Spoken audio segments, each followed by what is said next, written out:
बिस्मिल्लाहिर्रहमानिर्रहीम। अस्सलामुअलैकुम। मैं हूं नाइला भट्टी और आप देख रहे हैं सरेआम न्यूज। शामिल करते हैं आज की अहम खबर। गुजरात पुलिस का एक और बहादुर सपूत एएसआई फकीर हुसैन शहीद समाज दुश्मनों से लड़ते हुए अपनी जान कुर्बान करके अमर हो गया। फकीर हुसैन शहीद की नमाज जनाजा पुलिस लाइन्स गुजरात में अदा कर दी गई।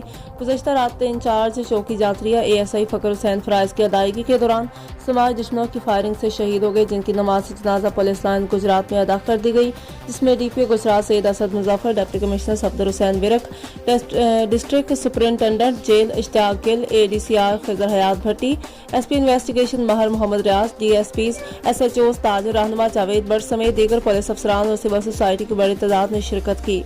जवानों के चाकू चौबंद दस्ते ने शहीद को सलामी पेश की, फूलों की पत्तियां निछावर की। इस मौका पर डीपीओ गुजरात सैयद असद मुजफ्फर ने कहा, शहादत जैसा अजीम मर्तबा सिर्फ किस्मत वालों के हिस्से में आता है। शहीद एएसआई फकीर हुसैन ने शहर के अमन की खातिर दलेरी और बहादुरी से फराइज की अदायगी करते हुए अपनी जान कुर्बान की है। इसने एक बार फिर साबित किया है, गुजरात पुलिस शहरियों की जान और माल का तहफ़्फ़ुज़ करते हुए किसी कुर्बानी से दरेग नहीं करती है।